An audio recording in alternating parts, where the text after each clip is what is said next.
Poco más de un año había pasado desde aquella tarde de abril de 1519, en que Marina fue bautizada y entregada a los españoles.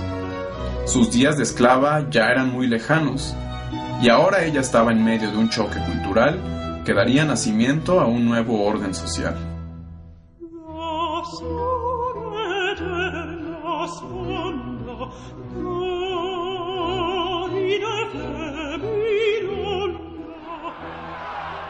Tras la muerte de Moctezuma se rompieron las relaciones con el pueblo azteca. Tenochtitlán era el escenario de una enorme guerra civil.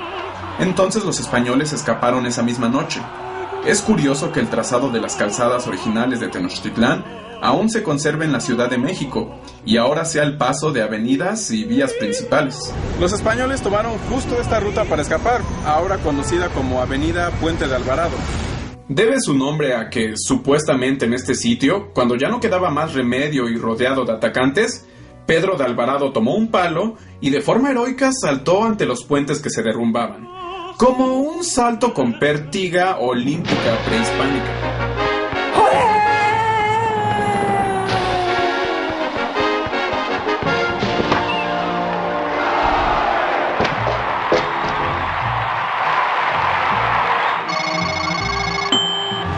Por supuesto, es muy probable que eso nunca haya ocurrido y se haya tratado más bien de una creación en crónicas posteriores. Malintzin no tuvo problemas para sobrevivir. Tras recorrer kilómetros a pie, tenía una excelente condición física, así que pudo escapar. Quienes no corrieron con la misma suerte fueron Orteguilla y Blas Botello, un trágico final para nuestra película hollywoodense.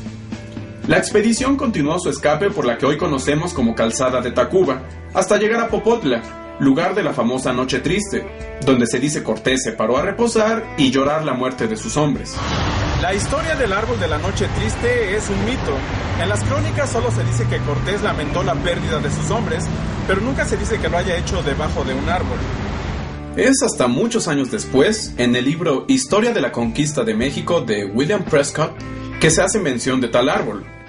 ¿Qué ves, William Prescott? ¡Ay, morboso! Ah, ya veo, William Prescott. El relato de la Noche Triste se fue deformando y es muy probable que se haya consolidado con las leyendas surgidas a partir de la independencia, cuando se buscaba resaltar los valores criollos y denigrar la procedencia española. Así que ya lo saben, este árbol realmente no significa nada. Ahora, hay otra cosa que desmentir sobre este suceso. Siempre se suele decir que... ¡Esa fue la noche de la victoria! ¡Porque los vencimos! ¡Vencimos a los españoles! ¡Los vencimos! ¡Los vencimos! Es decir, se suele pensar que fueron un montón de aztecas persiguiendo a unos barbones con armadura, pero las cosas no ocurrieron de tal manera. Casi siempre se oculta que entre las filas aztecas ya había divisiones y un amplio grupo que simpatizaba con los españoles. Como muestra de ello, también huyeron muchos mexicas que apoyaban la expedición y causas de Cortés, entre ellos Axayaca, hermano de Moctezuma. Por lo tanto, ya basta con esas historias de la noche de la victoria, vencimos a los gachupines, etcétera, etcétera. Solo tengo algo que decir al respecto. ¡Supéralo! Entonces comienza la construcción de los bergantines para asediar la ciudad. El bando español consiguió más aliados. Caciques de Coatlinchán, Huejotla, Atenco, Chalco, Otamba y demás presentaron su lealtad a Cortés. Malintzin coordinó a los tlaxcaltecas en la construcción de los bergantines y desempeñó un rol crucial del que pocas veces se habla y que fue muy importante, el de estratega militar. Tras 2 años con los españoles, Malintzin ya entendía el idioma básico, por lo que fue la encargada de adiestrar a los soldados mesoamericanos en las tácticas de batalla europea. En el mundo prehispánico, las guerras no solían ser a muerte, sino que se basaban en capturar rehenes para después sacrificarlos. Marina no tuvo ningún problema en entrenar a 20,000 hombres en un nuevo estilo de batalla. Así es, Malintzin podía hacerlo todo. ¡Otimopit! ¡Tlahuitli! ¡Mo! ¡Kenin meticamo! ¡Tachitzimotla pitzin! ¡San Peixinacmo! ¡Nehuatecnea cuali! En el bando mexica, Cuauhtémoc había asumido el liderazgo y la tarea de reorganizar el ejército. Los aztecas usaron algunas espadas que robaron a los españoles en la Noche Triste. Creían que por el solo hecho de tenerlas serían más poderosos.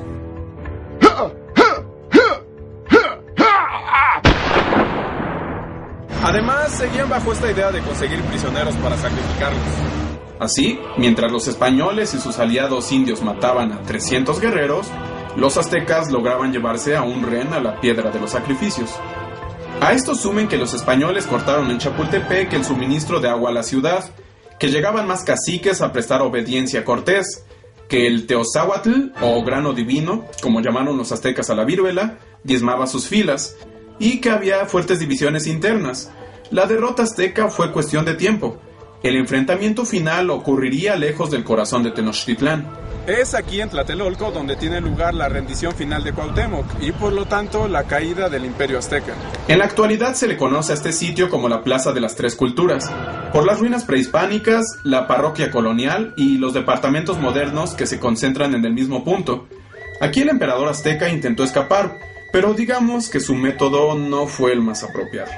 Huyó en una caravana elegante y adornada por el lago de Texcoco. Obviamente fue interceptada de inmediato. Esas cosas siempre pasan en la historia. Entonces tiene lugar la famosa entrevista entre Cuauhtémoc y Cortés, donde los españoles quemaron los pies del emperador. Malintzin de nuevo es la traductora en este encuentro. ¿Qué dijo? Dice que... Se tiene la creencia de que Cuauhtémoc murió en este suceso, pero no fue así. El emperador pidió a Cortés que lo matara, pero este se negó y le dijo que seguiría mandando en sus provincias como antes. El resto de sobrevivientes fue desalojado por las calzadas principales. Malintzin solo los observó, con emociones encontradas. El imperio azteca había caído finalmente. Aquí está la placa que conmemora dicho suceso. Esta dice... El 13 de agosto de 1521, heroicamente defendido por Cuauhtémoc, cayó Tlatelolco en poder de Hernán Cortés. No fue triunfo ni derrota, fue el doloroso nacimiento del pueblo mestizo que es el México de hoy. Ahora, normalmente la historia oficial suele concluir con la conquista en este punto. Y fin. Así fue como vencieron los españoles. Ahora deprímanse porque ustedes son los descendientes de los conquistados. Están destinados a ser unos perdedores. ¿Quién lo dice? La SEP. Sin embargo, la caída de Tenochtitlán solo marcó el inicio de un proceso que tardaría muchos años más en consolidarse y que marcó el paso del México prehispánico a la colonia. Tras la victoria, los españoles celebraron en Coyoacán. Se organizó un gran banquete y trajeron navíos de Cuba con puercos y barricas de vino. Cortés había resuelto crear un país a semejanza de España. Este nuevo país llevará el nombre de la Nueva España del Mar Océano. ¿El Mar Océano? Dios, qué bueno que ese nombre no trascendió. Imagínense. Coyoacán, ahora famoso por su ambiente bohemio, se convirtió en la capital de una naciente nación. Malintzin estaba convertida en una muy respetada mujer, a quien llenaban de atenciones los caciques y nobles que venían a tratar asuntos con los españoles. Cortés siempre impartía las instrucciones por medio de ella, ya fuera para el trazado de una calle, el cegado de un canal o la colación de la primera piedra de las grandes edificaciones coloniales. Esta es una escena intrigante. Tenemos a la ciudad en el lago, la misma estructura de Tenochtitlán, pero ahora con edificios europeos.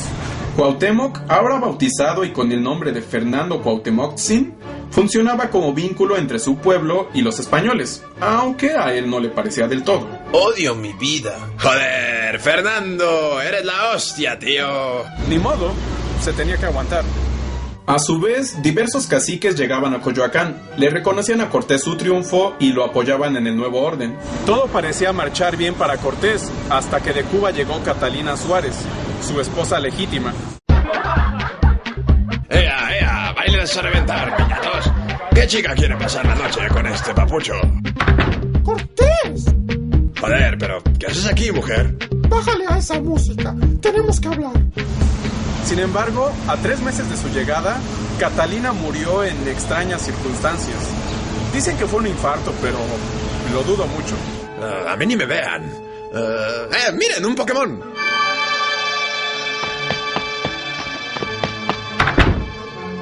Entonces Cortés pudo continuar con su vida de excesos.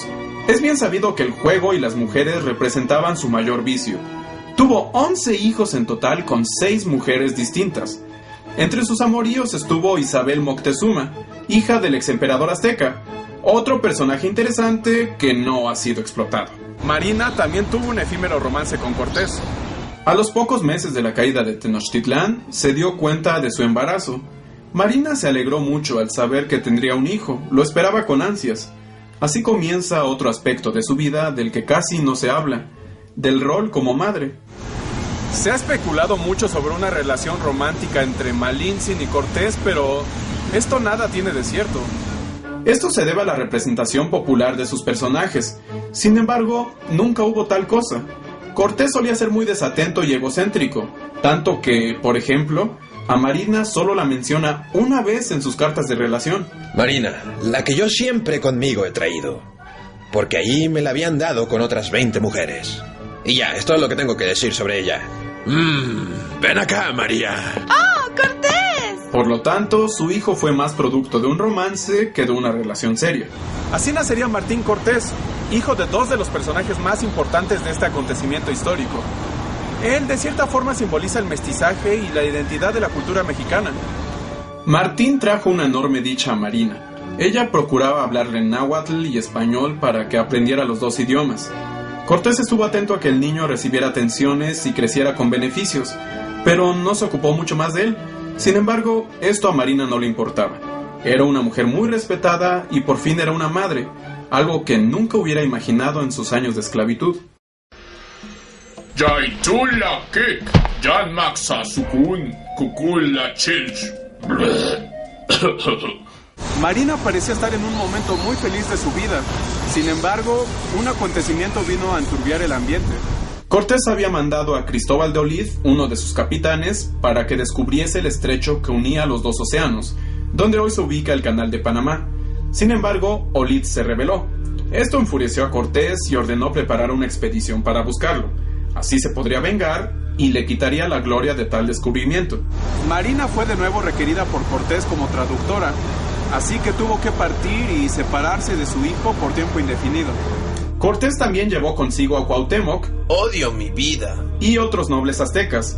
En el camino y de forma inesperada, Marina se casó con Juan Jaramillo, uno de los soldados más queridos por el capitán. ¡Felicidades a los novios! Se cree que se hizo para consolidar la posición de Marina en el esquema social y borrar de una vez por todas su pasado como esclava. Tras la unión, la expedición continuó. En el trayecto, Cortés se enteró de que se planeaba una conspiración para matar a todos los españoles. Cuauhtémoc era el principal sospechoso. Solo se trató de un rumor, pero Cortés no esperó a confirmarlo y ordenó que se le colgara de las ramas de una ceiba. Odio mi vida. Pues ya no la odies más. Así murió el último emperador azteca. La agotadora jornada siguió su marcha por el rumbo de los pueblos mayas, pasando por espesas selvas. Cortés encontró un poblado español, donde le avisaron que Olid ya estaba muerto. Sí, ya hasta lo enterramos como hace 3 meses. ¡Me cago en la leche! Es decir, toda la expedición había sido un desperdicio, pero otra cosa alimentó la ambición de Cortés. En el viaje se enteró de la existencia de Nicaragua y decidió que era una buena idea ir e intentar conquistarla. Obviamente nadie de la expedición compartía esa opinión. Capitán, ¿no le bastó con un imperio? Afortunadamente llegó un navío mercader que dio a Cortés nuevas noticias. En la Nueva España se les daba por muertos y se habían celebrado honras muy fúnebres en su honor para que después todos se echaran sobre sus bienes. Y que el Espíritu Santo guíe sus almas. Amén. ¿Listo? ¿Ya terminamos? Técnicamente aún nos falta rezar unos Padres Nuestros, pero al diablo. Tomen todo lo que puedan y reclámenlo como suyo en el nombre de Dios. ¡Yupi! Bien, Cortés. Así, sin haber encontrado a Olid ni al estrecho que unía los dos océanos, la expedición terminó y todos volvieron. En el camino de regreso, el 25 de abril de 1526, Marina daría de nuevo a luz, esta vez a una niña llamada María. Su padre, Juan Jaramillo. Se habla de Martín, pero poco se conoce de María Jaramillo, tanto que ni siquiera tiene página en Wikipedia. Tras un largo viaje, la expedición hizo su entrada triunfal en la Ciudad de México. Les dieron un gran recibimiento, pues se les creía ya muertos. ¡Qué dicha tan enorme tenerlos de regreso! Sin duda. Cortés se enteró que el templo mayor había sido demolido para usar las piedras y construir nuevas casas. Esto lo decepcionó mucho, pues pensaba conservarlo como un monumento de la toma de Tenochtitlán. Lo cual fue lamentable. A mí me hubiera gustado verlo en pie. Habría sido un gran monumento. ¡Que caiga! ¡Que caiga! ¡Ey, pero es azteca! Pero ya fue violentado por las garras españolas. Bah. Un pie grande que saque este hippie, por favor. Gracias. En cuanto a Marina, tan pronto se vio libre de compromisos, se encaminó a toda prisa a Coyoacán para ver al pequeño Martín. ¡Nonanchin! El niño le rehuía y se abrazaba a la nodriza. No reconocía a su madre.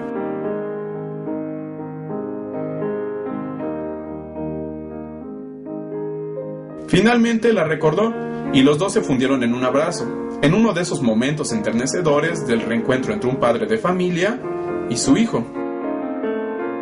Martín había crecido mucho en 2 años. Marina estaba determinada a nunca más separarse de él ni de María. Pasaron buenos momentos en familia. Juntos presenciaron la llegada de las primeras misiones religiosas para cristianizar el territorio.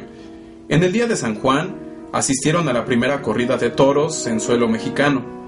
Marina llevó a Martín a conocer a los extraños animales, pero el pequeño moría de miedo. Fueron días felices, una nueva sociedad nacía, y eran testigos de ello. Las vidas de Cortés y Marina comenzaron a tomar rumbos distintos. En 1527, Cortés empezó una serie de negocios y la construcción de su hacienda en el centro de Cuernavaca, que hoy es un lugar turístico y se conoce como el Palacio de Cortés.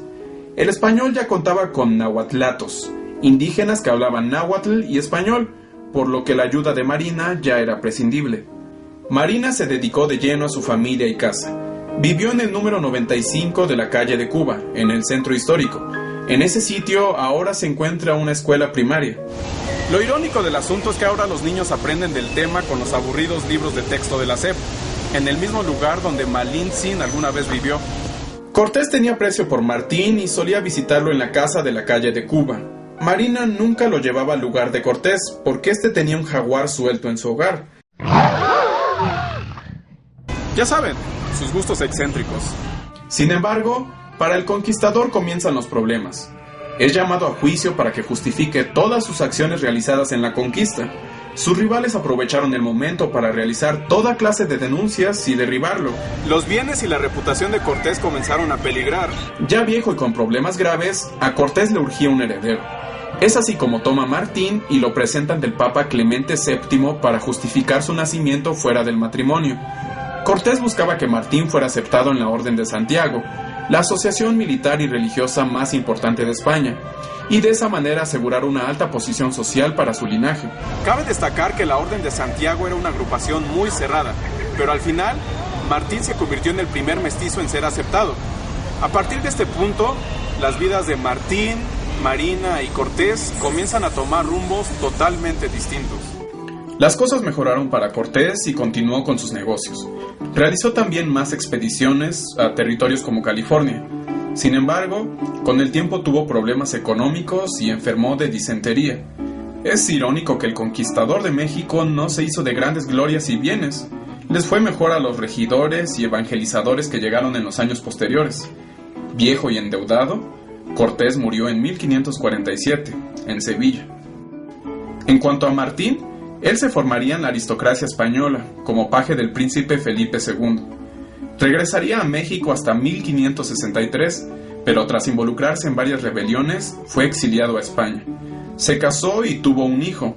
Quedó marcado por la historia de sus padres, y hasta el día de su muerte en 1595, fue conocido como el Mestizo. Nunca más volvió a ver a su madre. No se sabe si Cortés tomó al niño a la fuerza o no. El caso es que Marina no sobreviviría mucho tiempo más después de esta dura separación. Los registros históricos de los últimos años de Marina son casi nulos. Optó por llevar una vida reservada, lejos de la opinión pública. Se cree que enfermó de viruela o sencillamente que la tristeza de perder a su hijo acabó con ella. Murió en 1528, pocos meses después de separarse de Martín. Su honda huella marcó para siempre a una nueva sociedad que sería origen del pueblo mestizo de México. Ahora me encuentro en el Monumento al Mestizaje, en el Parque Jicoténcatl de la Ciudad de México. Este, de cierta forma, simboliza lo que realmente fue la conquista, más allá de esta historia oficial entre vencedores y sometidos. Cortés y Malintzin en cada uno de los costados, y Martín en medio, como producto de esa compleja fusión cultural. O al menos así era el original. Fue grande mi sorpresa al ir y no ver a Martín. Ya me imagino lo que ocurrió. ¡Oh, está desnudo! ¡Impúdicos! ¿Alguien quiere pensar en los niños? Además, el monumento originalmente estaba en el centro de Coyoacán, pero ya saben. ¡Derríbenlo! Por eso tuvo que ser movido a este parque que está algo escondido, lejos del ojo público. Este tipo de actos dicen mucho sobre la psique nacional. Creo que los mexicanos hemos marchado siempre con la brújula perdida. Es increíble que tras casi 500 años persista el complejo del conquistado. México es producto y no víctima de este choque cultural. Enaltecer solo nuestro pasado indígena es ignorar nuestra herencia española y viceversa. A su vez, los personajes históricos no deben ser estigmatizados. No es tan fácil como decir, este es bueno y este es malo. Es precisamente ese acercamiento tan rígido a la historia la que provoca que veamos los hechos históricos como algo aburrido. La verdad es que como seres humanos siempre actuamos en relación a las circunstancias y a lo que consideramos apropiado. Y, por supuesto, a lo que nos conviene. Cortés o Malintzin tuvieron momentos de nobleza y justicia, seguro también de crueldad y conveniencia. La pregunta es, ¿quién no? Hay muchos periodos y personajes pendientes. Por lo pronto, ya es momento de que a la Malinche se le quite esa etiqueta de traidora y enemiga nacional. A mí me pareció un personaje cautivador, muy complejo. Creo yo que la herencia de Marina, Malintzin, Malinali o la Malinche, como la prefieran llamar, es algo así como un eslabón ignorado de la identidad mexicana, que necesita ser reconocido. ¿La madre chingada dice Octavio Paz? Yo más bien creo que merece otro adjetivo. Chingona, chingona, chingona, chingona, chingona, chingona, chingona, chingona, chingona. Mucho mejor. Por supuesto, cada quien puede tener su opinión, y eso es lo más valioso. Es 1000 veces mejor debatir, intercambiar posturas, generar nuevas ideas que solo contar con monumentos polvosos, historia nacional con telarañas y personajes fríos de piedra.